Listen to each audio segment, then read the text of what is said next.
You wouldn't have any problems. Did Foxy ever repair the hallway? Probably not. I was just curious. Like I said, he was always my favorite. They tried to remake Foxy, you know? They thought the first one was too scary, so they redesigned him to be more kid-friendly and put him in Kids Cove to keep the toddlers entertained, you know. But kids these days just can't keep their hands to themselves. The staff literally had to put Foxy back together at the end of every shift. Eventually they just stopped trying and left him as some kind of take apart and put back together attraction. Now he's just a mess of parts. I think the employees refer to him as just the mangle. Oh hey, before I go, I wanted to ease your mind about any rumors you might have heard lately. You know how these local stories come and go and seldom mean anything. I can personally assure you that whatever is going on out there, however tragic it may be, has nothing to do with our establishment.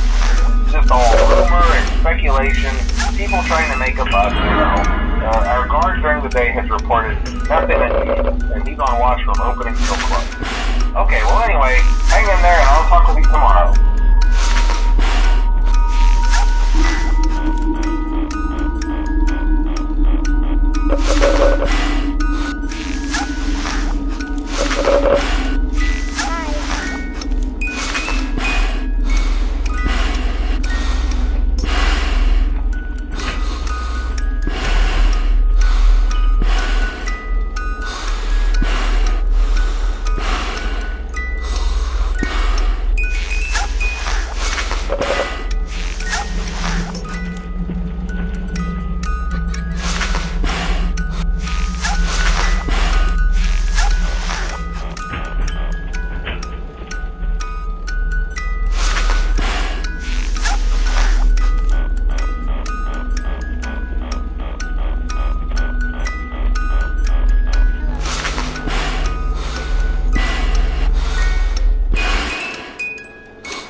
It seems that you may have inadvertently accessed an unauthorized portion of the game.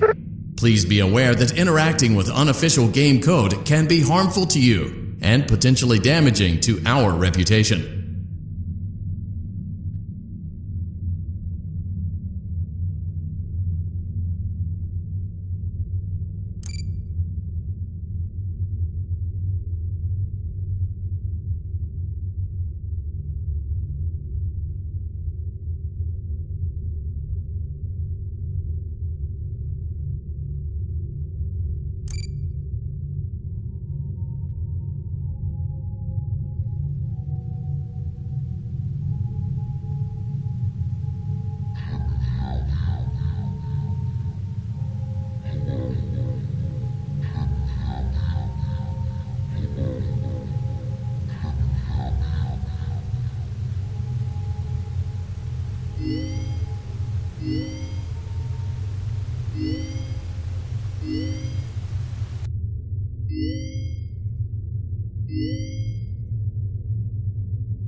Left a personal item on our star attraction. Let's return it to the Lost and Found.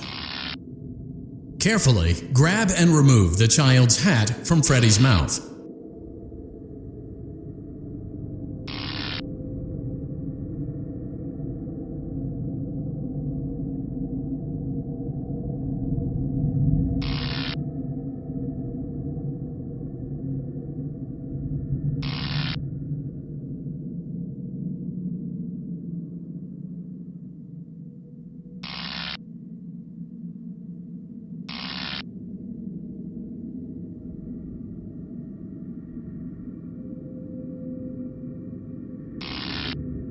Freddy's got good job. Now place the hat in the Lost and Found bin on your right.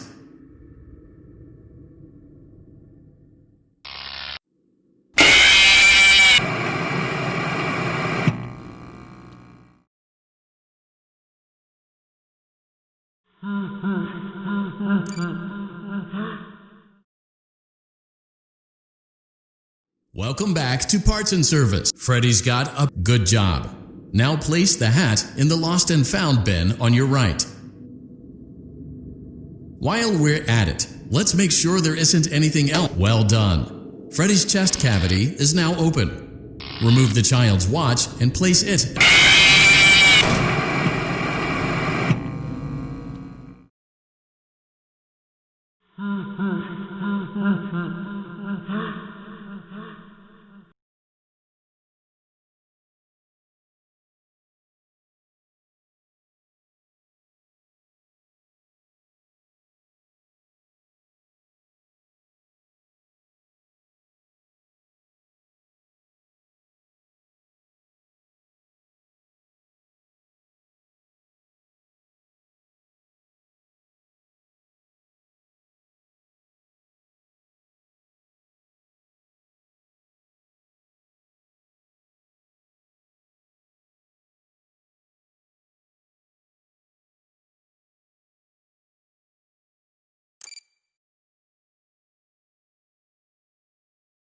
Welcome back to Parts and Service. It looks like one of our guests left a personal item on our star attraction. Let's return it to the Lost and Found. Carefully grab and remove the child's hat from Freddy's mouth.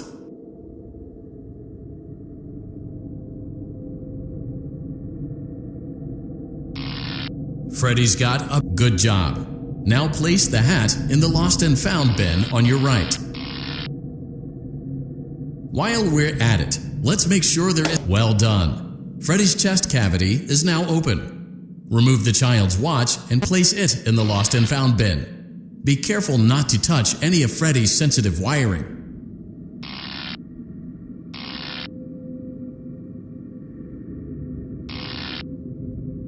Good job. It appears there is a child's shoe wedged behind Freddy's music box. The music box must be removed before you can access the child's shoe.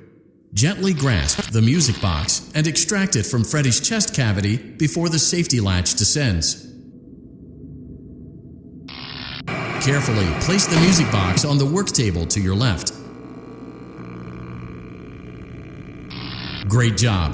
To reset the safety latch, press the button. Now, remove the child's shoe and place it in the lost and found bin.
Hello? Can you hear me?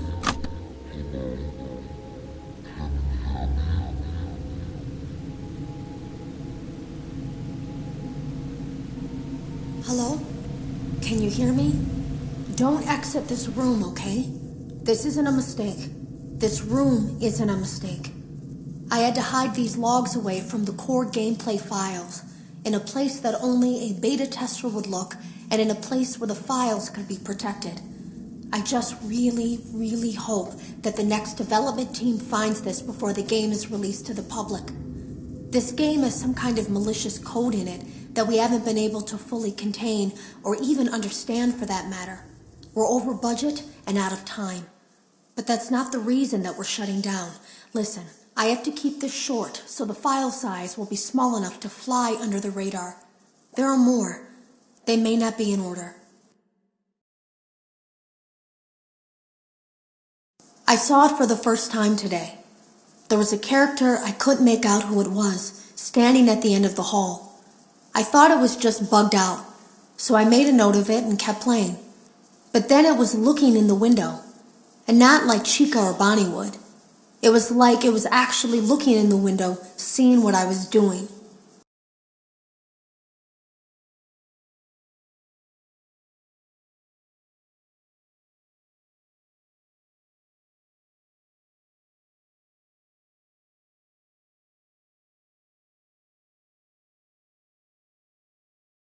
Have you ever heard of a guillotine paper slicer? It sounds made up, but it's an actual piece of office equipment. I didn't even know we had one in the supply room. I guess they're more common at businesses that do a lot of graphic design work. I remember seeing one when I was still in school, and even then, I knew how dangerous it looked. I was always afraid of losing a finger. That seems so silly now. Jeremy used to do design work. I guess that's how he knew it was there.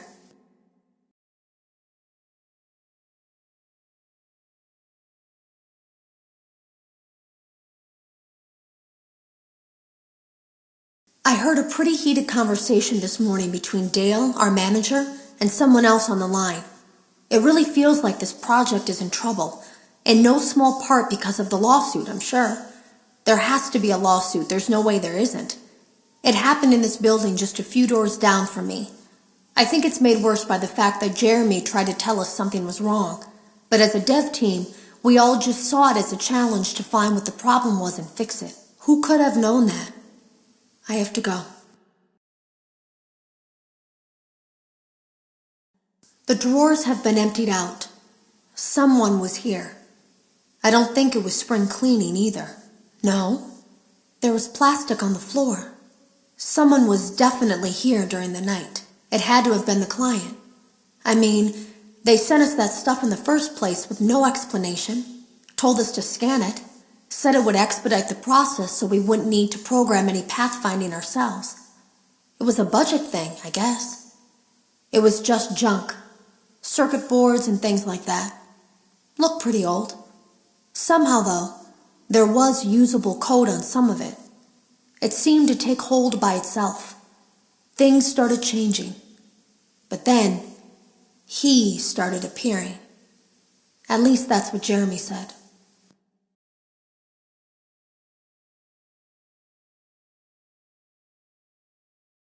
I came in early that morning. No one else was there. At least that's what I thought. The supply room was lit. I didn't even notice Jeremy standing in the testing room as I walked past. The supply room was so bright, glowing from all the way down the hall.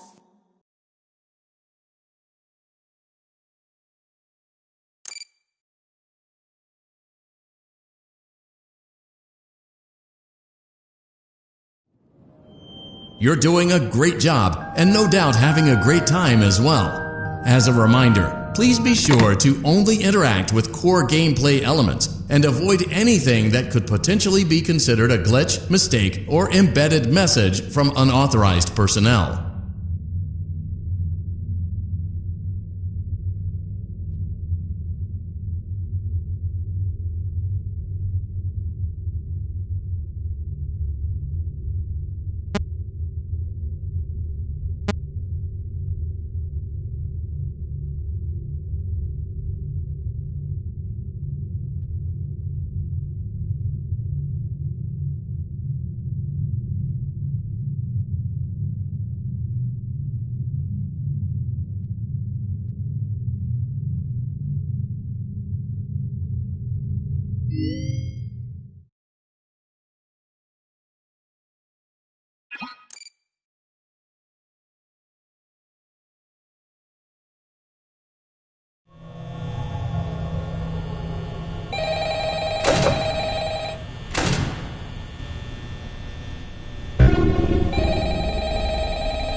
Hello?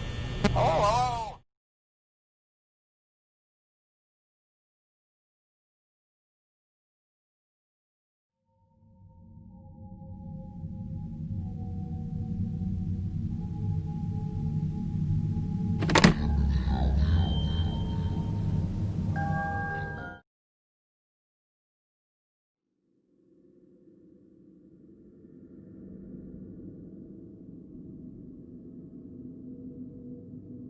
Jeremy complained of nightmares when he came in this morning. He wasn't talking about it like someone telling a friend about his dreams, though. He was pale.